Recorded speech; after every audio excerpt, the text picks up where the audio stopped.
Welcome to another episode of GoGodotJam.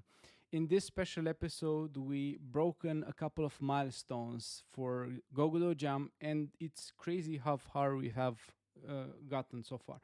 So one of them is the actual fact that we reached the first place on itch.io page in the featured game jams. So we have over 800 people that have joined GoGodotJam. So this is huge for us, and I thank you all who shared and supported the jam.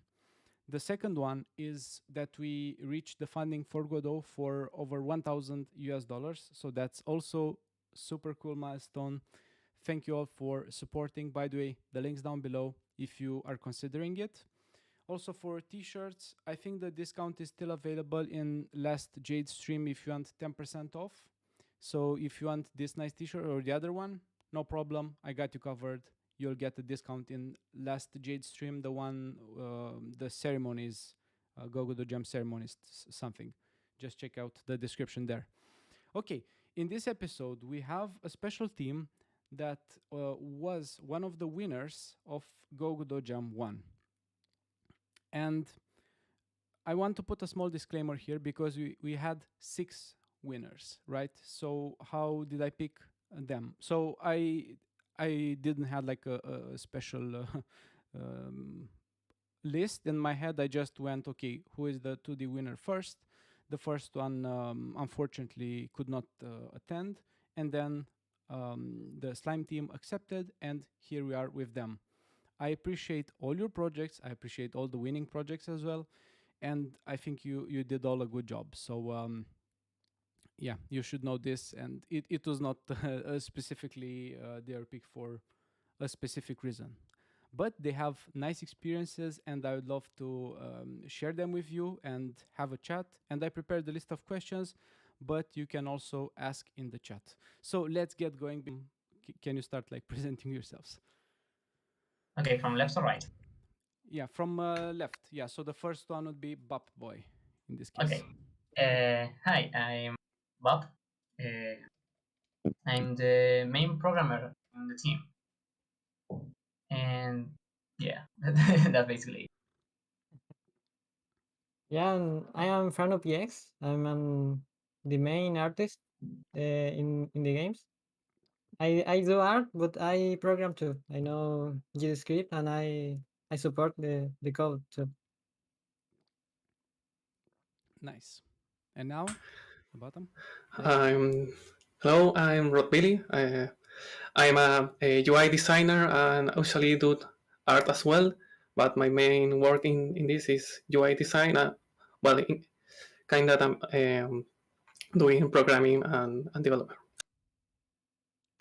Nice. Hi, I am Godot.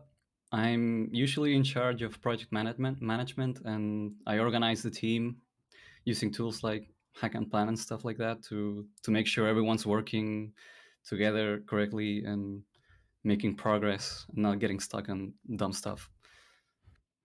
I also do a bit of programming and help with stuff like that as well. Okay, awesome. Thank you all for presenting yourselves. And of course, for people that don't know your game, actually linked it in the chat. I'll pin it so that you can play it. So it's called Grow Your Way Out. And I think we can start with this. And of course, now people are struggling with the idea. So how did you come up with the idea for Grow Your Way Out? Like when you first heard about the team that's growth? Okay. Well, thanks. Well, we started, of course, like with the Jam theme that, if I remember, is growth or something like that. In that moment, we started making some kind of brainstorming and bringing back some ideas.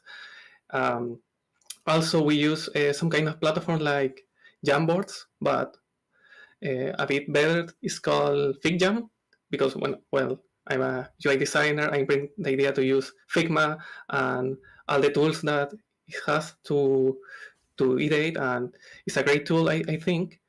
And in this moment, we actually have kind of 5 ideas about the game, on more, but we have things like a tree that grows up, and we have an idea of spider like has to grow as a web, and so on.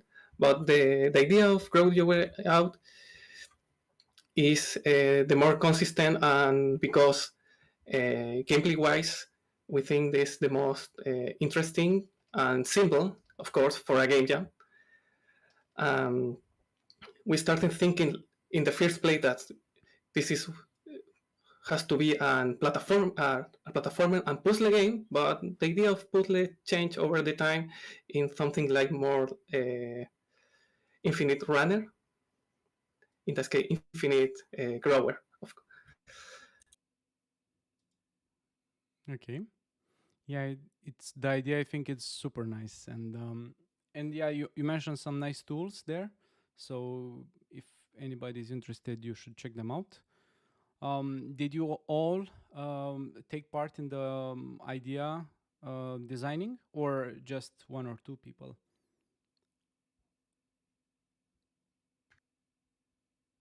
Okay. I'll take that. We all participated in the process of creating the core concept of the game. We had a brainstorming session at first, where we all threw a bunch of concepts, and we all saw what sounded more interesting. Once we slowly started building up an idea of a game, and once we all agreed, we started working on that. Of course, the idea evolved over time. It's not exactly what we set out to do, but we pretty much all agreed on what we wanted to do. That was really important for all of us, that we all wanted to do the same game. Okay.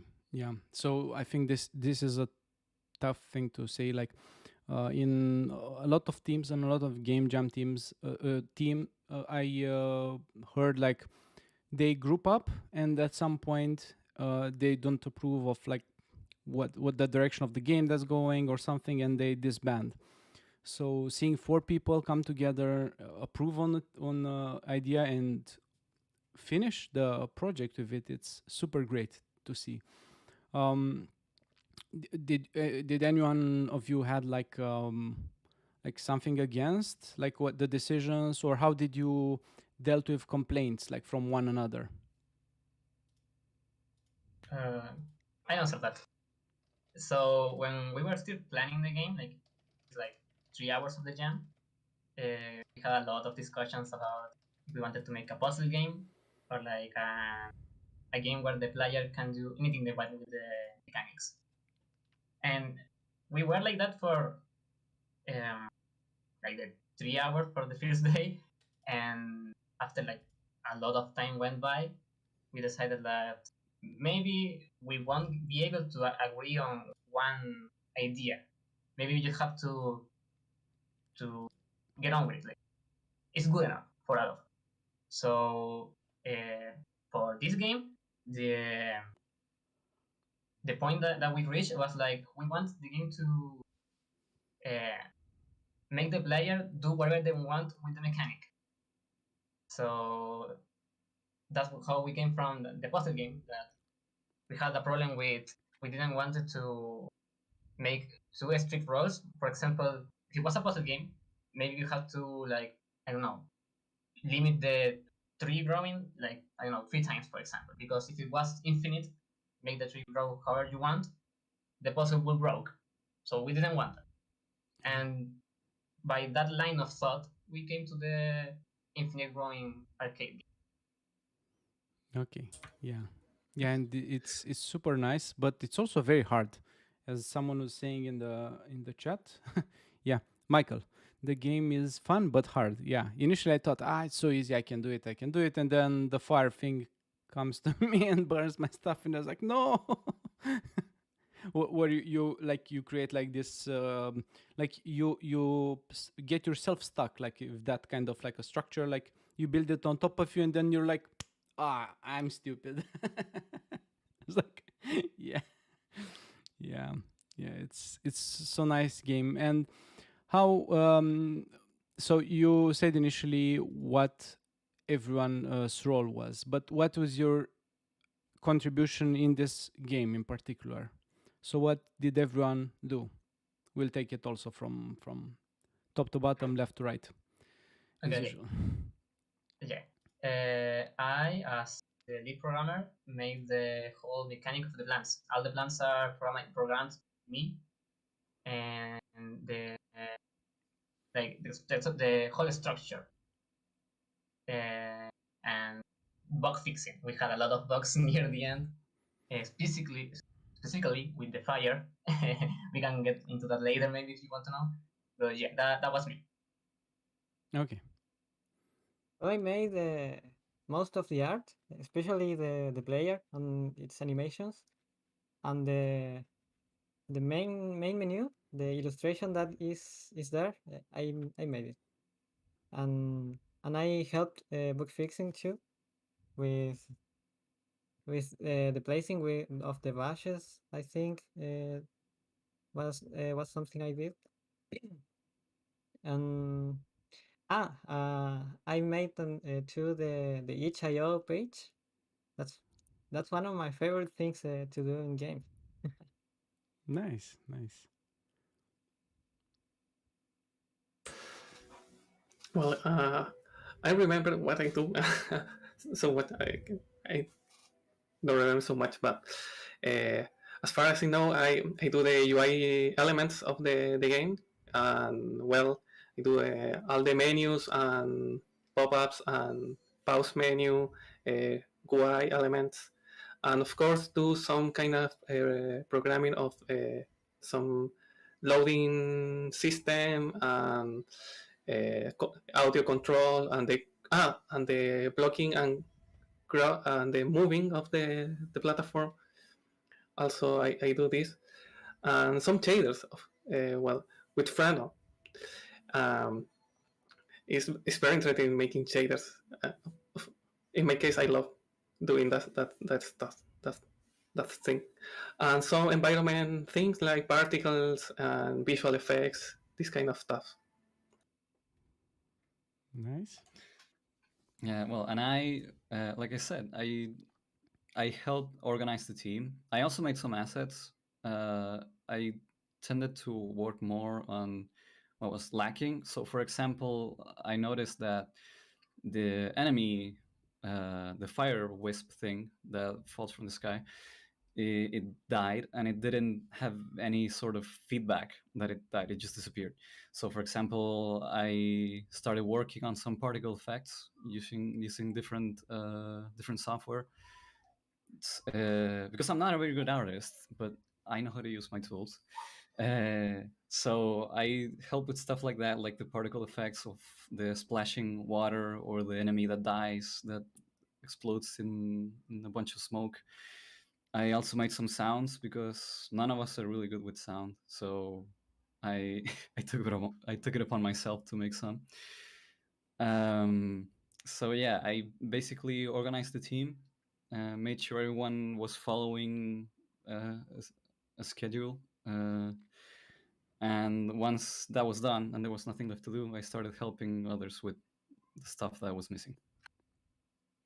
Awesome, awesome. And one thing that I noticed right now for your team, and like being in software development for so long, yeah, it feels like your team is like a professional, like team that's not just a game jam team. I don't know for you, like if you have a company you. or something, but it like how it's like structured, like how everyone has like specific roles. And I don't know, I want to ask you, so you had like tasks like in a task tracker? Did you use something like that? Yeah, I can answer that. Okay.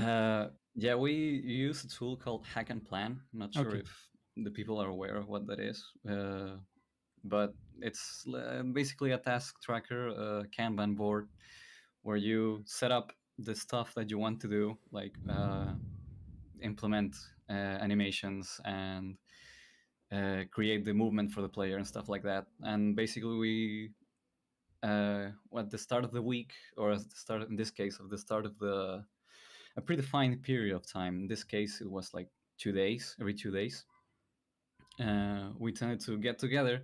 We discussed, all right, you, the programmer, are going to make the main mechanic of the plants, and you, the artist, are going to make the animation for the player, and you can make the UI. So we divided our tasks and worked on that for the next 1 or 2 days, and then once that was done, we got together again and we discussed the next tasks to be done. That's basically how we all organized, and we have experience with that also because we participated in game jams before, and we've made games before, like just to make them, not necessarily for a game jam.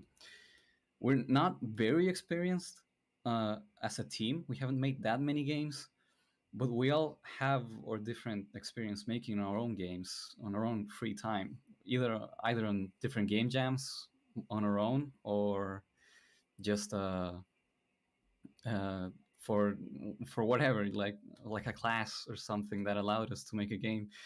We were all very passionate about making games. So once we met and we all saw our different skills, and we realized we could get. Oh, I think that He- what about he's is freezing? Oh, yeah. he's disconnected, I think. Ah, Yeah. yeah. Well, Mm. well, I continue about it. No, but Damn, I well, he's back. yeah, He's my back. internet, Woo. my internet's having some problems. Okay. Yeah, I'm not sure where it left off, but like as I was saying, we all saw that we had different skills, different skill sets, and we saw that we could combine them. And once we saw that, it was like obvious we needed to make a team. So we did, and it's turning out actually pretty great. We're just starting out, but we think we're doing fine. Yeah, that's very nice to hear, and seeing how you work together. And do you also use something like source control? Yeah, of course. We use GitHub.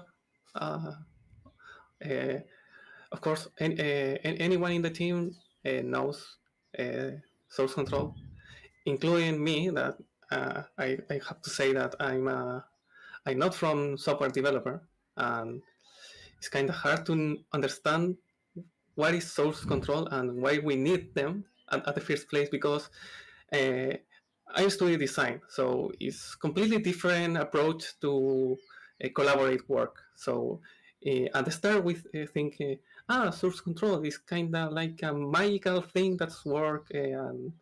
But why do you know? Why not only transfer files via I don't know, cloud or something like that? And of course, it's obviously not the best practice. Uh, um, and well, at this moment, in all of project, we use GitHub. We use something that get track of the project and have the source control well organized.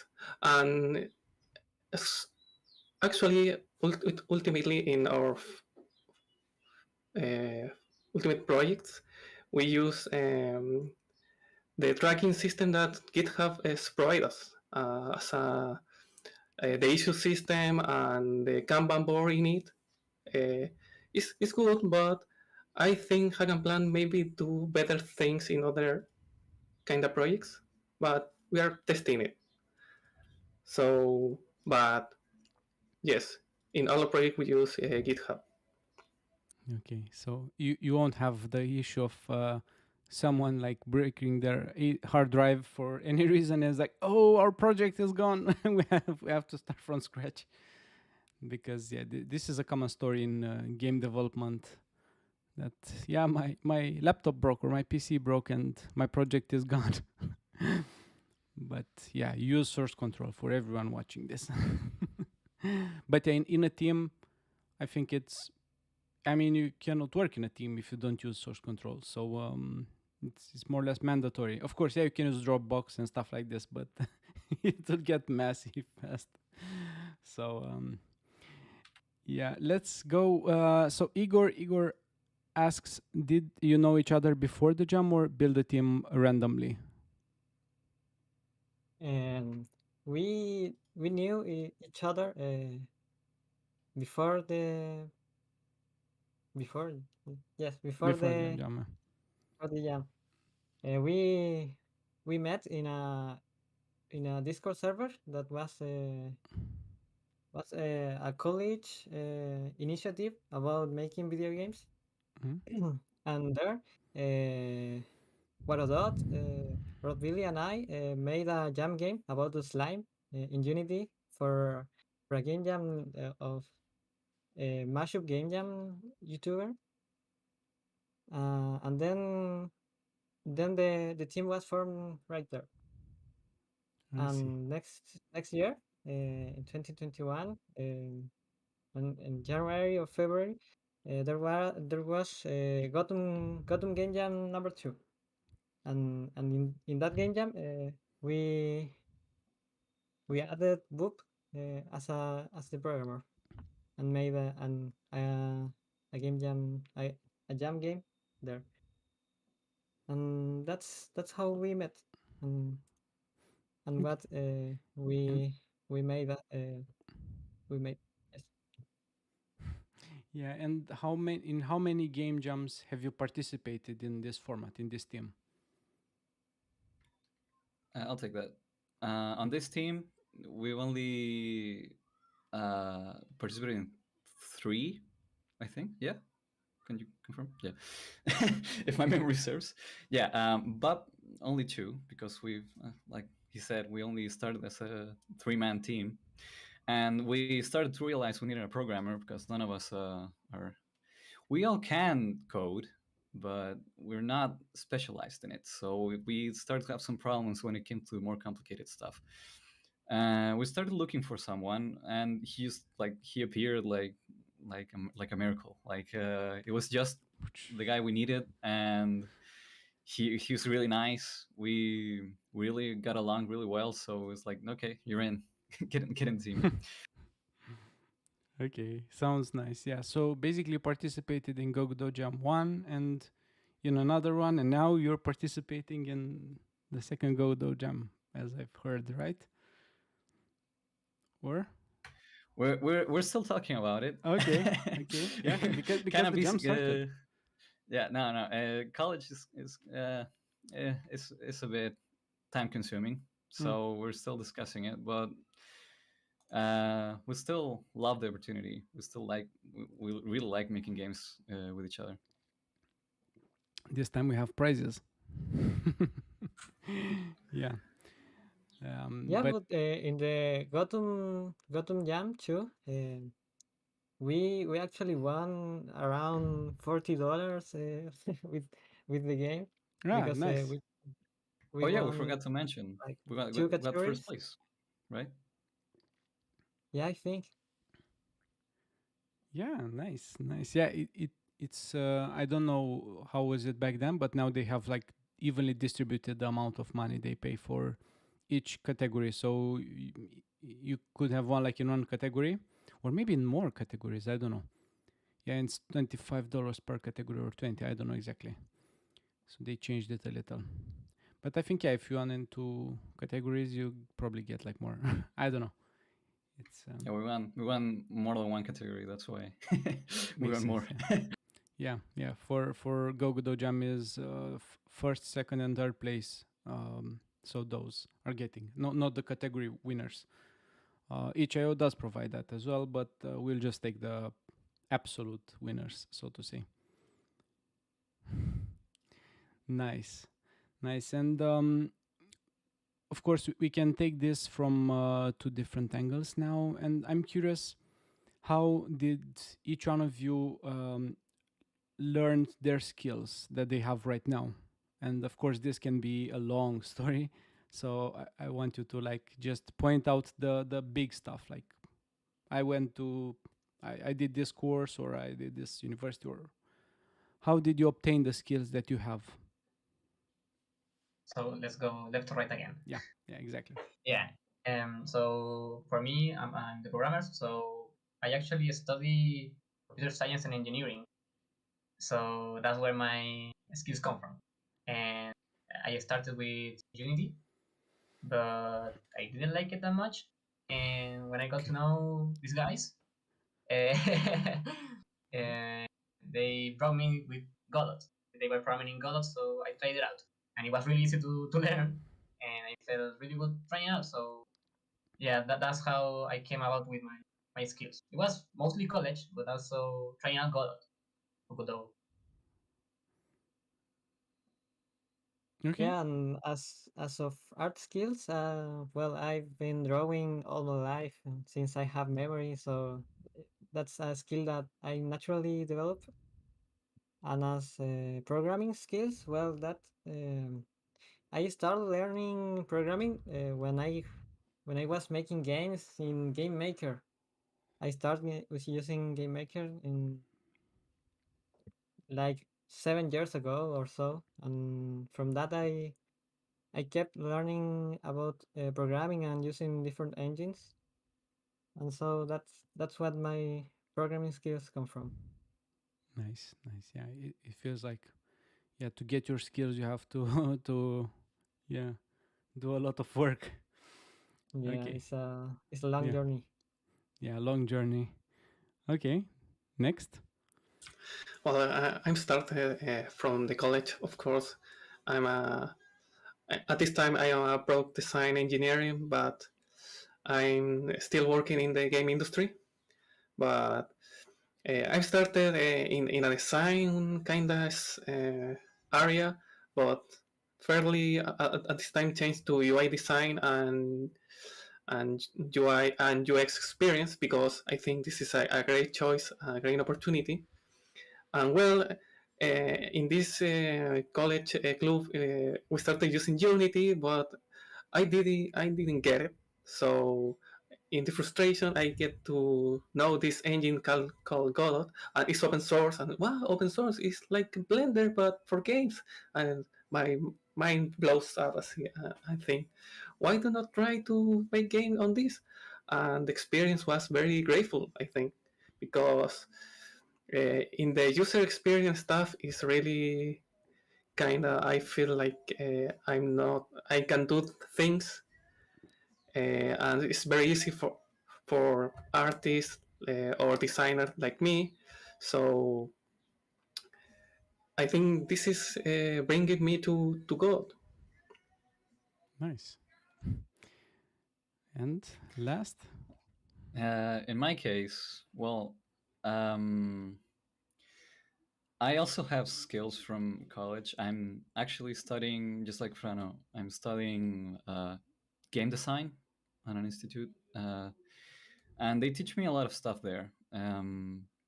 They it's a bit of a problem because I'm not actually specialized in anything particular, but I can do a bit of art, a bit of sound, a bit of programming. So that's why usually end up supporting the parts um, where the team is having problems or it's missing stuff. But yeah, most of my skills come from there and from just previous experience just making games. And oh well, usually I also ended up as the project manager because um, I'm not sure if this is just my experience or the experience of just game making in general, but people don't like to have leadership roles. Like they want to give the idea for the game, but they don't want to say you do this and you do that. They don't want to organize. They don't want to make the game design document, for example. Um, and in my college, we were forced to work as a team a lot of the time, and I noticed that nobody wanted to take the leadership role. Like they all wanted to make their own games. They wanted to give the idea for the game, but they didn't want to lead the team. So I took it upon myself to do that. And I started learning a lot on the way.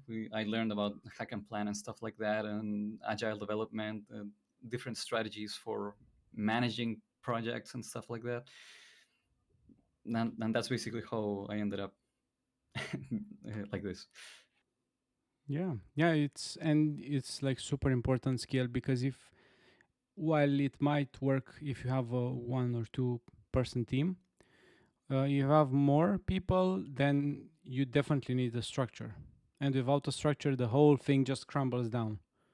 So yeah, it's good. And you also have, you said you have skills in, or you're studying game design, which is critical because otherwise the game won't be fun. And yeah, we actually had an interview with a game designer, a AAA game designer, and it's a lot of work in that area as well.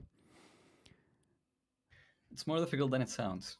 Oh yeah, yeah. I don't know if you checked the interview, but yeah, like the work that's being made at that level is huge. And if the game is not fun, it's their fault.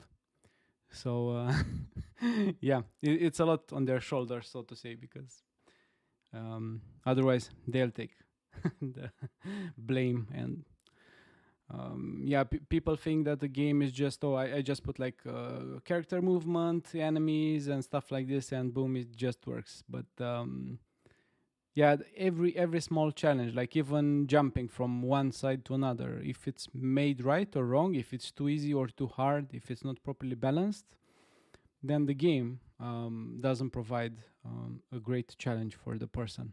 And yeah, I noticed this in your game, that stuff gets hard as you go up. So it's not initially hard, like super hard. I mean, yeah, it gets hard quite fast, but not from the start, not from the get go.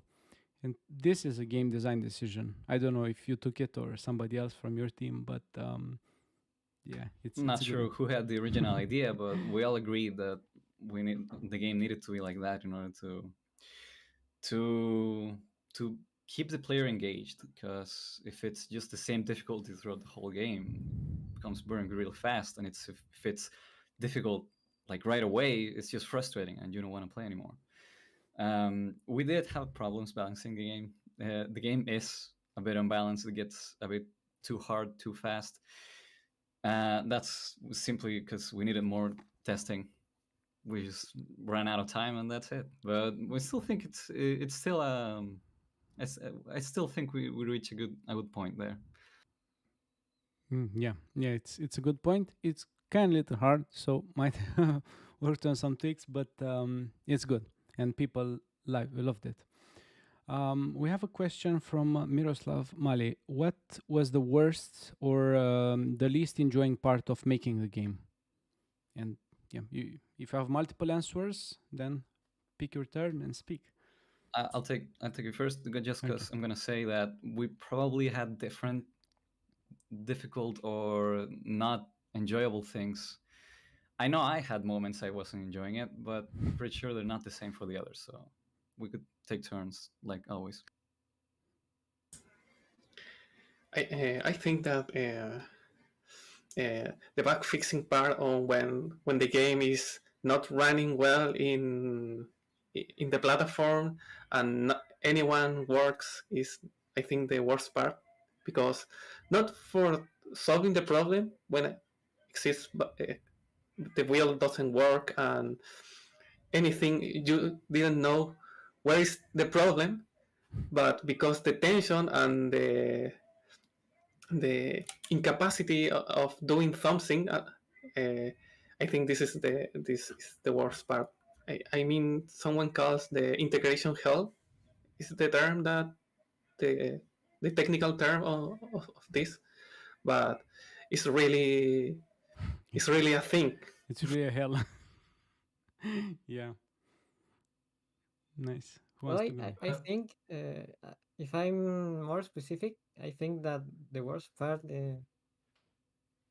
is yeah, that bug that you don't know what causes it, and in the case of Grow Your Way Out, we had a bug with bottom platform for making it HTML, that there were sporadic fires in some bushes. It's like you were ascending like that, and without a warning, a bush started burning, and we never could solve that bug, and we spent so much time searching the cause and never never could fix it. Okay, so it's still in the Yeah, game. Yes. it is on the browser version, but if you download it, it isn't. We Oh, it's interesting. originally it was an issue, like a programming issue from our part, and then we fixed that, but it still was a problem in the browser version, and it still, I think it still happens. So sometimes when you play, you'll go up in the game, and a random bush will start to get on fire, and it's annoying, and we don't know how to fix it. But if you don't load the game, it won't happen. And you Okay. play it on the Yeah, desk. it's very interesting because it happens only in the browser. So that's very interesting. Yeah, we think that it has to do with the Gotham. We use Gotham to run the game on browser, so it maybe had to do with that.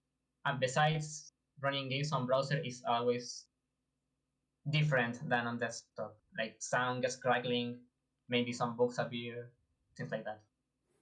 Yeah, and I think this kind of like, because we are now recommending, not it's optional, it's recommended for people to have their games browser based, because it will just increase the accessibility of their game. I think we had issues, different people having Linux or Mac OS and having trouble playing their games. So now we're recommending, actually, yeah, you should put a browser build, but you get some downgrades, like not only for 3D stuff, but also, like as you said, like this kind of random stuff that just random, yeah, random burning bushes. And it's funny because I was talking with my game designer friend, and they're working on a game, and they had like a bug. Someone fixed something in the shader logic, and the AI was broken. Like, the AI was broken from the shaders. Like, what? so so hearing that, like, okay, the random bushfire from from the browser, random stuff, like random stuff. um, yeah, try explaining that to your manager that doesn't understand code and anything. Yeah, that was actually, I actually had forgotten about that. It was a really problematic bug. I think we spent the last 2 days of the jam just bug fixing, just fixing random bugs that popped up either with the HTML version or just in general. And that was one of the bugs that we fought with until the end. We really tried to figure out. We tested it on multiple computers. The problem was it's rare. It doesn't happen often, so it's really hard to test why it's happening, because we couldn't replicate it actually. And it tended to happen when we weren't actually trying to replicate it. We were just playing the game normally, and it just happened. Or we got a random comment saying, "Oh, this random bunch started burning. Why?" And we were like, "We don't know." It's not a bug, it's a feature. Yeah, yeah. And after the jam, we still tried to fix it after the jam, and we still couldn't, and we just gave up. We moved on. But yeah, that was really frustrating. I actually had forgotten about that. In my case, I think a frustrating part was not being sure if the game is fun. As one of the project managers, I also did. I wasn't a game designer per se, because I don't like to call myself like the leader of the team or the one that makes the game, because I really want all of the team to make the game together. But I was in charge, kind of the game, and it was really frustrating for me to not know if the game was going to be fun for everyone, and especially because we couldn't test it until it was done, and it was only done like how much, like 2 days until the time was up. So we we did have a round of game testing actually, but it was really short, really concise. And it was the game was so buggy also that we still needed to fix it first before we could have an actual game testing session. So that was really frustrating for me. But overall, I had a really great time making the game. Nice. Nice. I Very have nice. I have a point about that, but it's still a problem, I think. But in my case, I think the other thing that is really difficult or is not kind of interesting than making the whole game is create content for the whole game, because at some point you have features, you have mechanics, you have art, but this is a lot of work. And if you wanna make the whole game, like make levels, make dialogues, making content, I think, for example, you have a story, you have a lot of things that has to be done for the game to actually complete the game loop.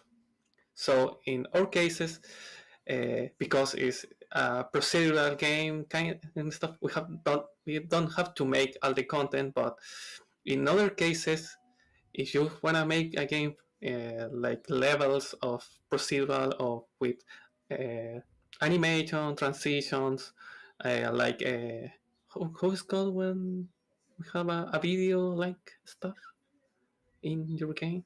Cutscene? Yes, cutscene. If a cutscene, this kind of context is very complex, and in some cases, it's the last thing that you wanna do or you do in a game. From for game jams, I think this is kind of the worst part, but depends on the people. But it's something that no one is aware of until it's came the time, and you know. Yeah, no, the content is like 80% of the game. So, like, if you don't have the content, nobody's gonna play, or they'll just play it in 1 minute and boom, finish the game. Very relevant. Okay, let's move now to another topic, which I think is gonna be interesting for everyone in the chat and also for people that will be watching this recording.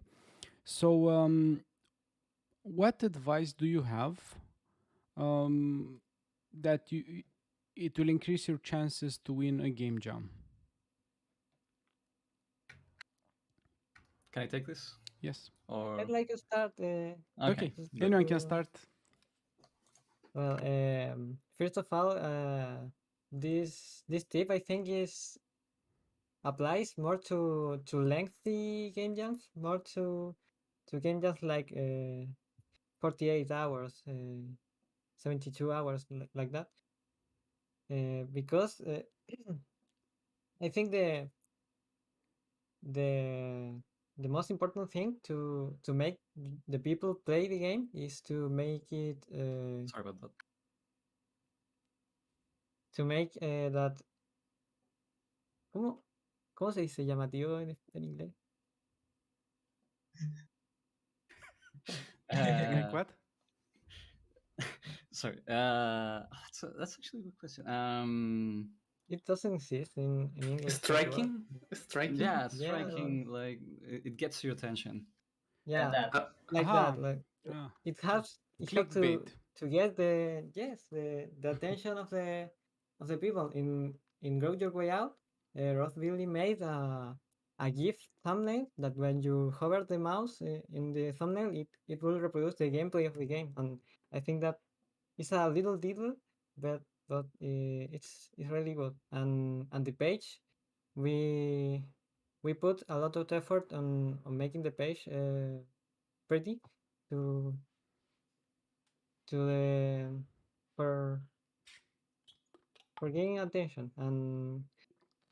And the most important, I think, it's that your game is best if it's HTML browser game, because it's hard to make players to download the game, and that's, well, that's tips for making your game popular. And well, I forgot that one important thing is to to comment on other people's games, because if you comment in other games from the jam, their authors will comment in yours and rate it, and that's an important factor too.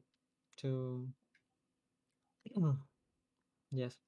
Yeah, we all played pretty much all of the other game jam games, or most of them actually, not all of them. There are like 170 games or something like that.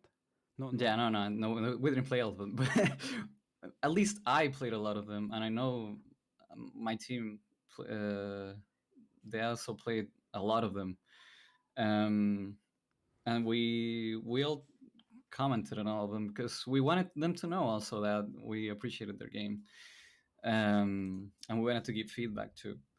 Yeah, like Frano said, we think that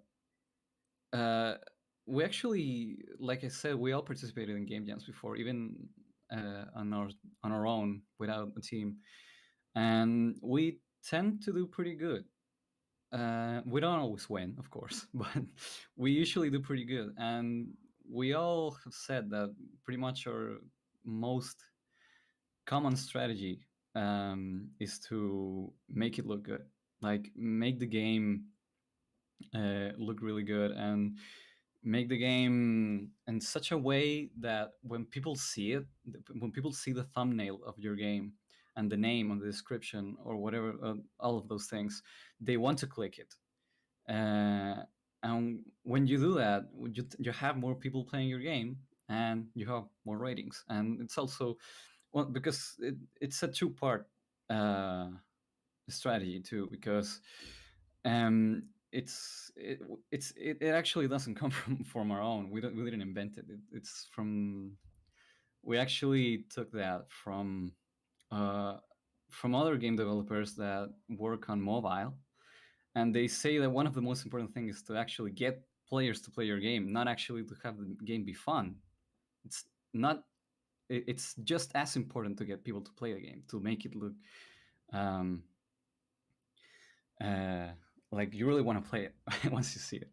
And the other part is actually keeping the players playing, and that's the second part. But it comes after having the players play the game. So that's actually our strategy. That's why our games usually have a lot of polish. They usually, we try to make the page, submission page, really pretty. um, so yeah, that's and then playing the game, we make sure that even if it's not as fun as it could be, maybe it could be more fun.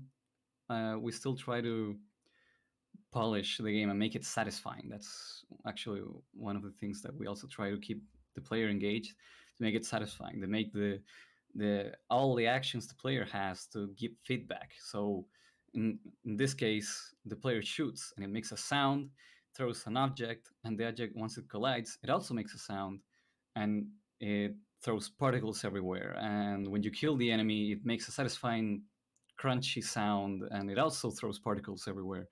And the animation smooth, and the way that, for example, the player has a like a hand thing where it throws the water thing, it doesn't just snap into place. It moves. It smoothly moves to where the mouse is. So it's little things like that we make sure we polish to have the game, even if it's not the most fun game maybe in the jam. Maybe there are games more fun than ours, probably. uh, it's still satisfying to play. uh, I think we think that that's one of the key things to win a game jam consistently. Yeah, yeah, and also have a lot of other experience, like with other game jams in the past. I mean, yeah, I mean, it's a factor in it because we know, for example, what to do because we've made other games and we had experiences like that, and we saw that, oh, the player doesn't like when we do this or that, so we're not going to do this time. Yeah, yeah, but yeah, it's, I mean, like really solid advice. Like it's basically two parts, two important parts. Like the first one that you mentioned is try to get people to play your game, and you do this by either first optimizing the click, like okay, show a nice picture, and then like have an animated gif or something with the gameplay. And once they click, they see this nice page that Frano does on each. And if you see a nice page, it's enticing to play, and then you just click. And then the second part comes in. The game needs to be fun or polished, because I've seen some games that interestingly they were fun back then, but right now they're not so fun anymore for some reason. I don't know. From GoGodotJam actually, but yours kind of stands the test of time regarding fun to play, because it does have that polish level, like as you mentioned, attention to detail. So basically you just have like one core mechanic, like okay, you can jump, you can shoot, and basically you have to jump up and create stuff around you. Basically it's a simple mechanic, but it's really refined. So yeah, get a lot of players and give them good content. Yeah, that's a key thing. I'm not actually sure if we mentioned it, but yeah, aiming like a core, very simple core mechanic, and finishing the game. We finish the game as fast as possible so that we can polish and fix bugs and stuff like that. Yeah. Otherwise, we just end up when what happened first when we all started making games at first is that we never finished the games because we were trying to make too many things. So we started making one small thing but very polished. Yeah, it's solid advice. Okay, let's see now, because we do have a question. So Ludophonia asks, do you think it's easier to win a jam working with people who already know each other, or doesn't matter, assuming that they are all talented people? So is it a factor that you know each other, or you worked this well even for your first jams? I'll take it. Okay. Yeah, that's a difficult question, I guess, because in our cases, all we know each other. So at the beginning, I think this is a good point because we know how anyone works and what time we use to get things. Um, what kind of things we like to do. So it's a point. But in meeting jam cases, we usually work with people that don't really know, and maybe with strangers. So in that case, we actually, I think this is a good idea to get started with kind of discovery phase. Like we has to know what kind of things he do, or what kind of people they are. So, and this is kind of interesting because in the design phase, it actually shows what kind of people are. In my experience in other game jams, we usually have people that is kind of like self game designers on itself. I think, I have a game idea, so I think this has to be like this, with this, and you have to do it. And in our case, we call it the idea guy, something that's bring the idea but do nothing more. And we like to keep these people in her places sometimes because it's not very it's not fun. Hmm? It's not very fun. Yeah, it's not very fun, and it's become something that dismotivates us, or I don't know how to say, but it's not very interesting to work with these people, and become the game jam something that it's more like a real job, Like a chore. yeah. And I think this is something that we have to be aware of in some games that working with strange people.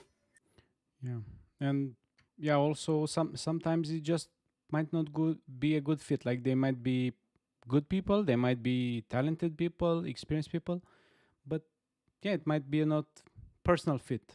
And yeah, you found a team that actually fits. Yeah, and can work in this format because yeah, sometimes people cannot work, and when it's free work especially, you cannot put people together if they don't work properly together. No, no. um by the way, I wanted to ask you, why did you pick Godot? I mean, we mentioned it a couple of times, like you didn't like Unity or stuff, but why? What is there like everyone's reason to pick Godot? Shall Okay, we go in order? yeah, we should. Okay. So I went with Godot mainly because it was really easy to learn, and like that was a starting point. Learning Godot was really easy. Was like actually was like Python, so easier, even easier to learn in some ways. And when as time passed on, there are some things that I really like about Godot. For example, in Godot, you don't have to do object pooling because how the garbage collection works is different than in Unity. So that's a really nice thing to have, and I appreciate it. And the fact that it's still growing is like very, very promising. So that's another factor of why I decide I'm using Godot. But actually, the most important part about why I'm using Godot is because it's lightweight. As you can see from my setup, I don't have the greatest computer or anything. So like using Unity, for example, I used it. It is so slow to open it, and thing crashes, and it's annoying. I cannot work with it. And Godot, just you click the project, it opens, and that's it. You want to work. Okay, makes sense. Yeah, I think I share a lot of points with Book about the why I use Godot because it's lightweight, right? And I think that the workflow in Godot is very fast compared to one in Unity, for example, where in Unity, to program in Unity, you have to open Visual Studio, and it's very slow sometimes, and open Unity, and it's when I first used Godot, it was very nice, and I think I like GScript, like it was made for game development. So Yeah. it's a very good language for me. And I think that the most thing I like about Go is that it's very promising too. I'm really hyped for God 4. I'm waiting for God Woo, 4. God of War, woo. Yeah. Yeah. And well, and also I like that it's free and open source. That is, I think that there should be more software like this, and that's how why I choose Go. Nice, nice. Yeah, I share those things with Frano and Boo. In my case, I have a lot of things to say, but in in synthesis, I have to say that in my case, uh, the UI system that use code is beautiful for me for something that do UI. I'm trying. You try to use the UI system for Unity. Is it's not horrible, but it's not the best. I'm still working with Unity because my work, but I'm I barely don't touch much the code and kind of thing. I'm trying to do the lowest possibility, but in God, I really enjoy do all of those things and discover and searching and I'm it's enjoyable at some point. It's different because, well, I'm not saying that Unity is a bad game engine because uh, But for example, as an artist, as a designer, why? I think why do not choose God? Because in my case, well, I just Blender time ago when I have to do 3D stuff. I think why this is not the industry standard. Why do I have to use Maya or 3ds Max when the usability of Blender is powerful? In this case, it's kind of similar. I know that there are performance issues and things like that, but for small games and for 2D projects, it's okay, I think. And this is for me. Great. That's a nice end there. Yeah, I it's just we actually have talked like about this so many times in our team because we all love Godot and we've all said like it's just our favorite engine. It's the engine we like to use, and we'll have our reasons, but we pretty much all agree why Godot is great, and I agree with what they said. I also use Unity still. I use both engines, depending on what I need. But I much prefer Godot for game jam games and 2D games, especially small games. Not if I'm making something big, make something with PBR graphics and stuff like that. Then I'm using Unity, but that's until Godot 4. Maybe I'm switching. I don't know. And yeah, I think it's important to mention this guy Rothvili. He works and in the industry. He so yeah, he has to use Unity for work. Oh. Uh, well, hi. I don't know, but You don't know. well, I'm still.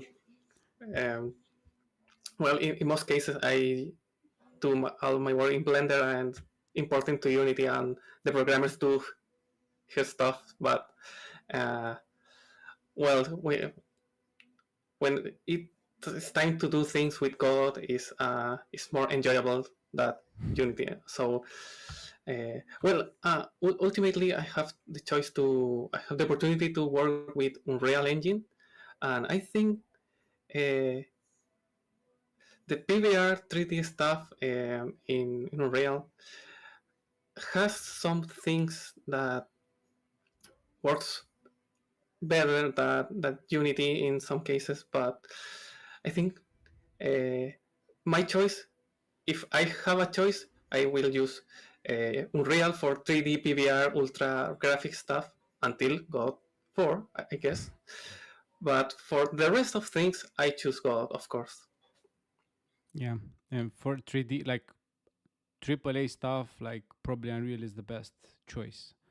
I mean, like really speaking, like not just like being fanboy, like oh Godot for life or sometimes yeah, Godot is not like perfect for everything, and we need to be aware of that. And also the developers and the other people in the community say, please use the tool that's most fitted for your needs. Yeah. So no hate towards Yeah. the other engines, but yeah, go Godot and delete Unity. Yeah, no, we agree. It's just tools. Yeah, like, exactly. Like they said in the comments. And yeah, we are more comfortable with Godot, so we use Godot. Yeah, and yeah, we are nearing the end of this live stream. So I want to ask you if you have some advice for people in the chat or the ones that will be watching us later. This is general game development advice, not game jam related. Oh, okay. I'll start, then go Okay. in order. Don't be afraid to make mistakes. Like people will say that, oh, you have to make a game like this or like that. You can't make an RPG, for example, because it's too big, it's too wide. But if you really want to make an RPG, just try it out for a bit. Like just try it. Make the mistake maybe, or maybe it's not a mistake. Maybe it goes well. But just do things. Don't let the idea of the scope, the big scope, or oh no, this people won't care about this. At the start, just try to do the things that you want, but also don't go too far, and don't start doing like, oh, I want to do Breath of the Wild. Don't go too far.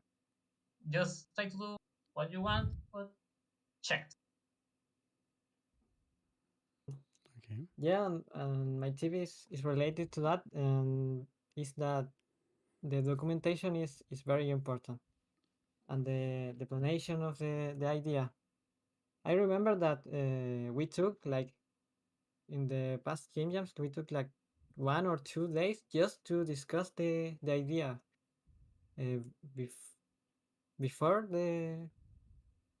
before making the game, and and the GDD, the game development document, is very important to keep you in the scope, right?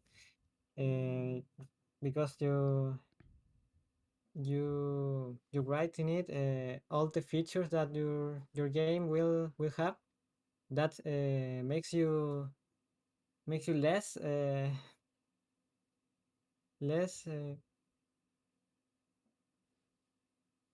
well. It makes you not go far far from the idea, Don't go from the don't go idea. overboard. Yeah, Feature creep. yeah, that too. Okay.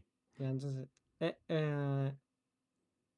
um, my tip is like, yeah, do the GDD and Okay. and focus on that stuff first before making the game. Yeah. Yeah. To keep you grounded, like to not go. Makes total sense. That's a good point, I guess. Someone in the comment asked, do you have any secret technique to avoid feature creep?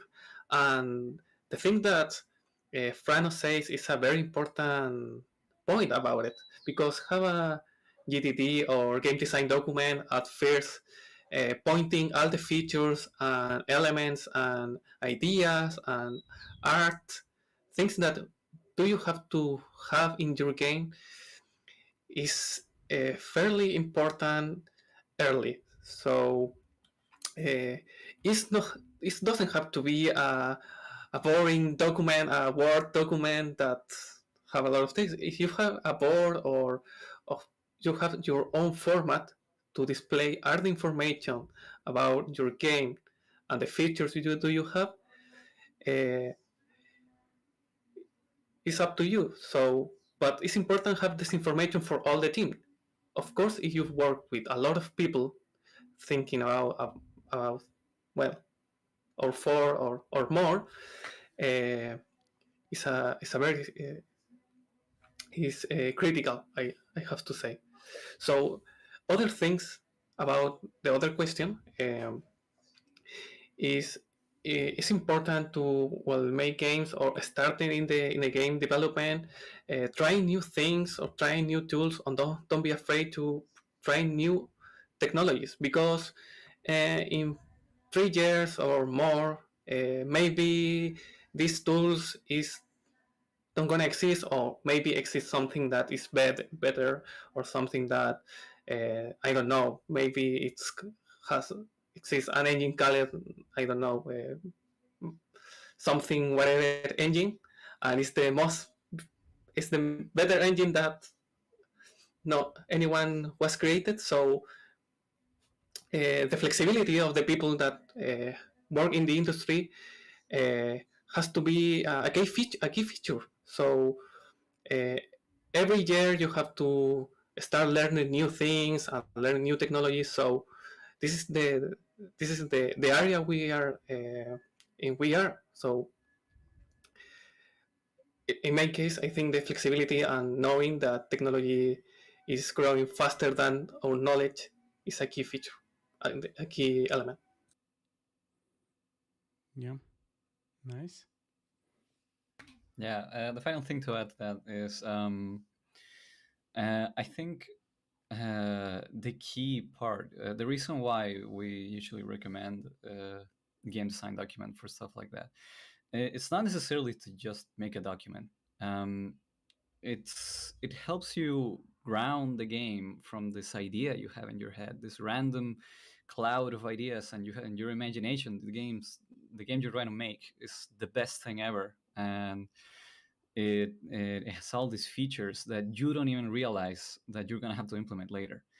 That's one of the things that you usually assume, like, oh, I'm gonna make my open world game, and that's immediately, for example, that's immediately a red flag. Open world, because it means so many things. It means a ton of assets. It means a ton of, for example, performance issues.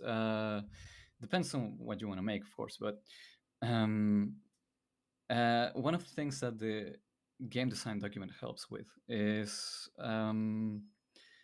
to grab that idea of an open world game and say, well, it's not just going to be open world, it's going to have this and that and that, and try to make it as specific as possible with what you want to do. That's actually one of the reasons why we like Kanban boards so much, to organize our work, and we try to divide the work in the tasks to be as simple and as specific as possible, because you yourself then realize, oh, this is too much. This is way too many things. Once you start realizing that open world isn't just open world. It means a ton of stuff. And I'd say that's one of the things that's why it's so important to have not necessarily a game design document. It's important to have it, but to organize the work that you're gonna do, to use tools like Trello or Hack and Plan,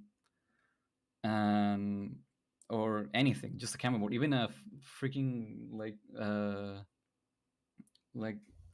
sticky notes, just stuck on the wall and write down everything that you're going to do, and take notice. Especially if you don't know about much, if you haven't made many games, you're not going to realize how much it takes to make something.